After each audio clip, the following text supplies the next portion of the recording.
오늘 하나님 말씀은 레위기 8장 말씀을 함께 읽고 봤습니다. 오늘 본문 내용은 제사장 위임식과 관련된 내용들입니다. 오늘 본문 말씀을 가지고 우리가 이렇고 저렇고 말씀을 나누기에는 사실 그닥 큰 의미는 없을 것 같습니다. 왜냐하면 오늘날에는 우리가 예수 그리스도를 믿는 모두가 만인 제사장의 역할을 담당해야 되죠. 우리 예수님께서 율법과 또 죄악에 대하여 분명하게 새롭게 하고 또 심판을 하셨습니다. 그 이후로는 율법은 물론이거니와 성전이라는 개념조차도 이제는 우리하고는 상관이 없습니다. 과거와 같이 구약시대와 같이 건물이라는 개념도 이제는 없어졌고요. 믿음의 자녀들 그 자체가 사실은 살아있는 하나님의 성전이 되는 것입니다. 또 따라서 당연히 주일이라는 어떤 그런 개념도 없습니다. 안식일이라는 개념도 사실은 없죠. 예수 그리스도를 영적으로 체험하고 새롭게 거듭난 사람은 그 생애가 사실은 온전히 다 안식이 되는 거죠. 그래서 오늘 특별히 우리가 지난날 과거 제사장과 관련한 더욱이 위임식과 관련해서 우리가 다시 한번 살펴보고 그 말씀을 쫓아간다라는 의미는 별로 없을 것 같습니다. 단지 우리가 한번 굳이 이렇게 되새겨 보자면은 과거 구약 때의 제사장의 위임식에서도 마찬가지로 여러 가지 의식이라든가 여러 가지 절차들 또한 방법 이런 부분에 대해서 하나님께서 친히 특별하게 그런 규칙이랄까요, 절차 이런 것들을 두셨습니다. 그러니까 그 하나님이 주신 그 명하신 그대로 절차라든가 모든 방법들 또 행함을 우리가 했어야 됐었습니다. 그러나 오늘날에는 이제 그런 것이 의미가 없어졌죠. 하나님은 예수 그리스도를 구주로 영접한 모든 이들이 그리스도의 후사로서의 역할을 담당해야 되고 그리고 그에 마땅한 직분자로서 행함을 하고 사는 거죠. 그게 이제 영적 예배가 되고 또 하나님께 드리는 산 제사가 되는 겁니다. 자, 어쨌든 본문 내용은 이 정도로만 해도 충분할 것 같습니다. 어쨌든 하나님 말씀을 보면서 계속해서 지금 국내외적으로 여러 가지 사건 사고 또 그것을 통해서 우리가 어떻게 처신해야 될까를 잠깐 얘기를 해봤으면 좋겠습니다. 우리가 일본과의 어떤 군사적 정보 교류는 이제 안 해도 될 그런 상황이 되었습니다. 굳이 말하자면 꼭 지소미아 그 외에도 다른 T사라든가 그런 협정이 있죠.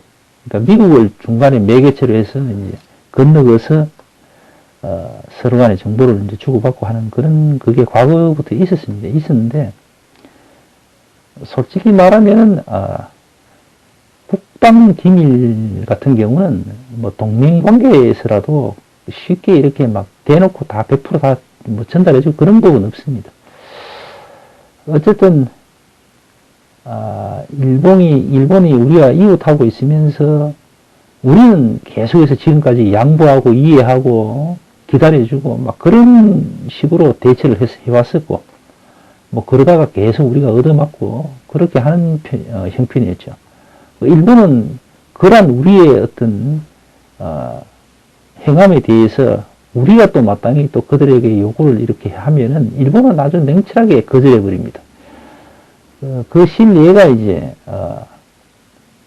지난 평창 올림픽 때에 독도 표기를 두고 일본이 거세게 항의를 하는 바람에 이 좋은 행사를 하면서 자꾸 시비가 거리가 되고 싸워서 좋을 게 뭐 있나 해서 이제 우리는 일본의 그런 요구를 이제 우리가 받아들였죠.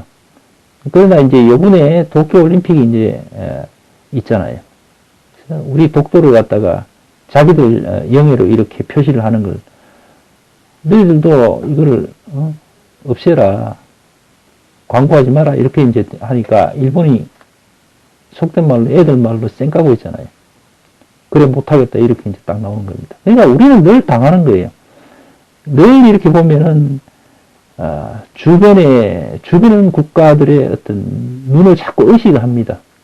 그러다 보니까 자꾸 빙의를 주게 되는 거죠. 우리가 미국의 눈치를 봐야 되고, 일본의 눈치를 보고, 중국의 눈치를 보고, 러시아 눈치를 보고, 북한의 눈치도 보고, 자꾸 이제 주변을 자꾸 의식하는 거예요. 이게 버릇이 되었는지 습관이 되어가지고는 고쳐지질 않습니다.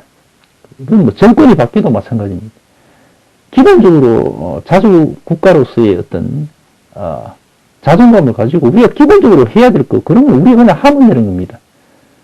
오늘 아침에 보니까 이제 해군에서 독도수 작전 이래서 이제 훈련을 오늘부터 실시를 한다고 합니다. 국군의 존재 이유가 뭡니까? 당연히 국민과 국토를 수호하는 거죠.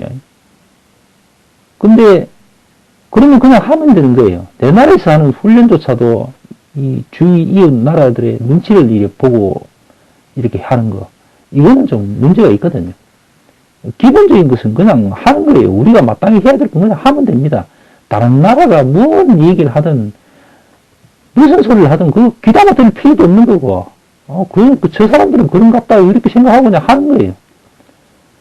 그러면 되는데 이제 자꾸 의식을 하는 겁니다. 혹 우리가 이렇게 하면 저 사람들이 화를 내고 또 우리한테 어떻게 뭐 다른 아주 안 좋은 짓거리들을 하지 않을까 이렇게 막 겁을 먹고 의식을 하고 눈치를 보고 걱정을 하는 겁니다. 그러다 보니까 자꾸 소극적으로 뭘 해도 자꾸 이렇게 움츠려들고 그런 거죠. 그게 이제 계속 반복적으로 이제 되어가는 겁니다. 근데 그런 모습을 이렇게 보면서 이제 이런 부분을 가지고 또 보수와 진보의 또 얘기들은 또 정말 또 사뭇 다르죠, 그죠? 어쨌든 일부 보수라고 하는 사람들, 사실 그 사람들의 말과 행동들은 사실 친일파라고 보면 딱 맞습니다. 뭐 그 사람들 말로야 뭐 국가의 장래의 뭐 안전과 안위를 뭐 생각해야 된다 하면서 국익이 뭐 우선이니 어쩌니 그런 소리 하면서 자꾸 일본의 눈치를 봐야 된다 그러고 뭐 자꾸 그렇게 하는데, 일본이 어떻게 다음에 어떻게 나올까도 생각해야 된다 그러면서 나라가 꼭 금방 무슨 뭐 망할 것이 뭐 이야기하지만, 사실은 과거 일제 식민지 차에 들기 전에 그 친일파 세력들, 나라를 팔아먹은 그 세력들이 하는 짓거리가 똑같아요. 그렇게 얘기를 했습니다. 그냥 우리가 일본한테 그냥 일본 속국이 되자 이렇게 대부분 단번에 그렇게 이야기하는 거 아니죠. 나중에 보자. 나라에 힘이 좀 생기고 나서 그때 뭐 어떻게 해도 안 되냐. 지금은 일본하고 우리하고 싸워서는 안 된다. 게임이 안 되는 싸움이잖아. 그러니까 우리가 지금은 죽어들어도 된다. 그렇게 이야기합니다. 참 나쁜 사람들이지. 그러니까 결국 그 속마음의 본뜻은 뭔가 하면은 일본의 속국이 돼서 식민지가 돼도 내가 정권 잡아서 우리 쪽의 사람들이 정권을 잡아서 잘 먹고 잘 사면 그걸로 족한다 이거죠. 그러니까 전체 국민들을 생각하는 게 아니죠, 그 사람들은. 본심은 그겁니다. 우선 나와 내 주위 부류들은 일단 잘 먹고 잘 살고, 뭐 그러면서 이제 나중에 상황 봐가면서 이제 하면 되는 거 아니냐. 그러니까 이 나라가 뭐 식민지가 되고 안 되고 이거는 별 의미가 없는 거예요, 그 사람들한테. 그게 아니라면은 장래에 대한 어떤 생각들, 비전들, 이런 것들에 대해서 완전히 생각할 수준이 안 되는 아주 바보들인 거죠. 그래서 뭐 후자는 아닌 것 같고 제가 봤을 때는 전자입니다. 그러니까 자신의 뱃속만 차림기면 된다. 나라야 뭐 망하든 말든 식민지 국가가 되든 말든 별 그런 거는 중요하지 않다. 이렇게 생각하는 사람들이죠. 내가 잘 먹고, 밥 먹고, 잘 먹고, 잘 놀고, 뭐, 외국 나가지고 큰 소리 못 쳐도 우리나라에서는 내가 대장이다 하고 큰 소리 치고 그렇게 잘 살면, 떵떵거리고 살면 된다. 그걸로 족한다. 이렇게 이제 생각하는 사람이지.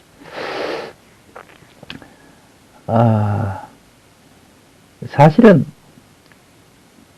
지금같이 경제가 이렇게 마음대로 풀리지 않고 어려울 때는 개인적으로는 그렇습니다. 우리가 사실 복지라고 하는데 많은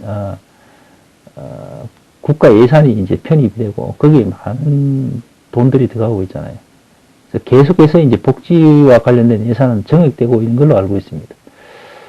또 많은 프로테지가 복지 예산으로 나가고 있고. 근데 사실은 어떻게 보면은 필요 이상의 어떤 돈들이 여기저기에 많이 풀리고 있는 것 같은 생각이 사실 개인적으로는 하고 있거든요. 거기에 나가는 돈들이 사실은 요즘같이 이렇게 힘없는 국가의 서러움을 겪고 위험에 처하고 이럴 때에는 그 돈을 국방비로 이렇게 많이 투자를 해야 되지 않나. 사실 힘없는 나라가 사실 힘 있는 나라에게 이렇게 위축될 수밖에 없는 건 사실이잖아요. 그죠?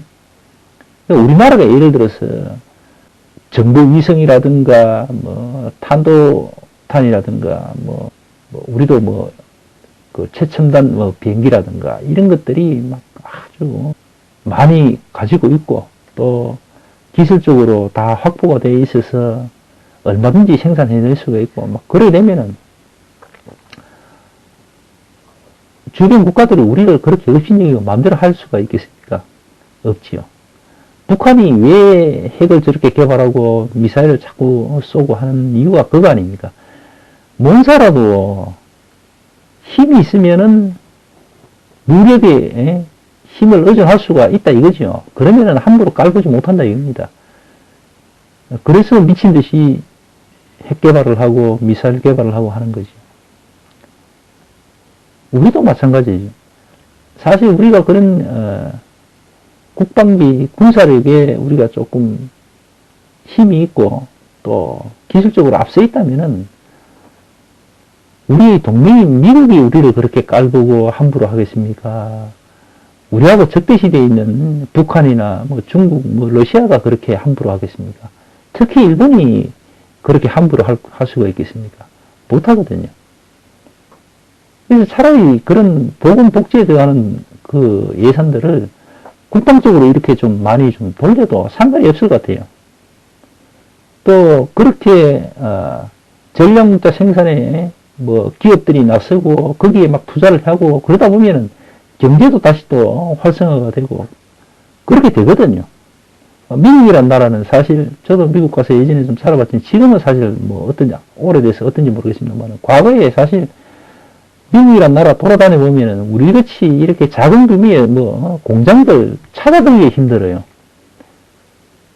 큰 도시 몇 군데에 대단히 큰 뭐 자동차 회사라든가 뭐 이런 큰 기업체가 뭐 군데군데 있다 뿐이지 우리처럼 뭐 동네 막 이렇게 뭐 일정한 뭐 공장 형성이 돼가 있고 막 이런 경우는 거의 없습니다. 작은 규모의 공장도 거의 없고요. 우리나라는 거의 뭐 중소기업이 80% 이상 차지하잖아요. 미국 같은 회사는 사실은 달러 장사에서 돈 장사에서 먹고 살고 있고 그 다음에 그런 무기, 첨단 무기를 만들고 그렇게 해서 먹고 살잖아요. 지금 미국이 중국과 지금 무역 전쟁을 하면서 큰 소리 치는 이유는 미국이 그런 군사 강국이기 때문에 그렇습니다. 군사 강국이 아니면은 중국이 왜 밑으로 기고할 이유가 없잖아요. 미국의 눈치를 보고 협상을 그렇게 뭐 부드럽게 할 이유가 없잖아요. 지금 미국이 군사 강국이기 때문에 그렇게 하는 겁니다. 우리도 마찬가지. 우리도 군사적으로 우리가 강국이고 또 그렇게 우리가 전략물자에 막 이렇게 막 산업적으로 이렇게 막 부흥이 일어나고 그렇게 투자가 되고 막 이렇게 하다 보면은 경제도 살아날 것 같고 모든 게 다 잘 될 것 같은데요. 지금 뭐 정부에서 이제 와서 이제 조금 뭔가 해보겠다고 지금 하고 있는데 사실은 많이 부족하지요. 전문가들의 이야기에 따르면은 주변 국가에 우리가 지금 3분의 1 수준이 안 되고 있다고 하거든요. 일본 봐도 그렇고, 중국을 봐도 그렇고, 러시아를 봐도 그렇고, 그들이 갖고 있는, 힘이 우리가 3분의 1도 안 된다고 그럽니다.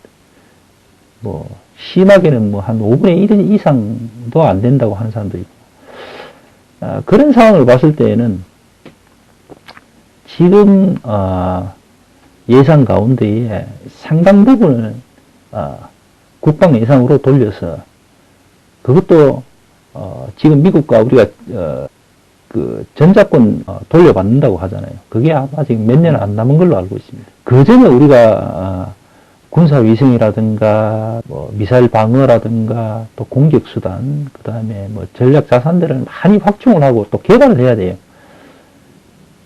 그렇게 해서 모든 걸 갖춰야 됩니다. 수년 내에. 근데 지금같이 이렇게 뭐, 조금씩 이렇게 예산을 늘려가지고 뭐 어떻게 대처한다는 건 사실 어렵거든요. 국제 정세라는 것은 순식간에 변할 수도 있는 일이고, 또, 그러다 보면 어떤 일이 생길지 모르거든요. 만일에 우리가 장래를 걱정하고 준비를 할 것 같으면은 좀 획기적인 어떤 방안을 갖고 좀 빠르게 움직여야 됩니다. 대처를 해야 됩니다. 그 대처하는 수준도 대단히 그 국가적으로 좀 위급한 상황으로 선포를 하고 거기에 맞게끔 대처를 해야 되죠. 뭐 찔끔찔끔 뭐 몇 퍼센트 인상 뭐 이런 식으로 해가지고는 수년 내에 우리가 자주 국방의 어떤 기틀을 뭐 마련한다는 건 사실 그거는 불가능한 일이라고 보여집니다. 일단은 전작권 회수 전에는 모든 것이 준비가 되어야 되잖아요. 우리 스스로 막 버틸 수 있는 뭐 외세로부터 침략에 대해서 막아낼 수 있는 힘이 있어야 되잖아요. 그전에는 계속해서 경제적으로 보복을 당하고 또 위협을 당하고 그렇게 될 수밖에 없어요.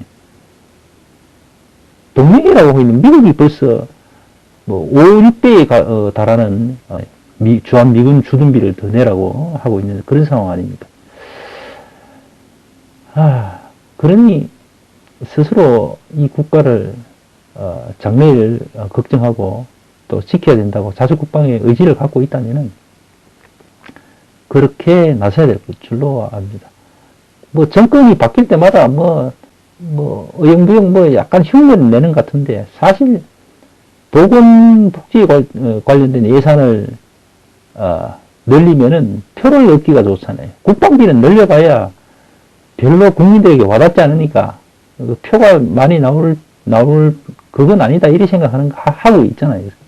그러다 보니까 복지 관련해서는 계속해서 예산이 올라가고 거기에 돈은 많이 들어가는데 국방비는 그렇게 뭐 말만 했지 그렇게 뭐 썩 이렇게 올라가고 하는 그런 건 아닌 것 같아요.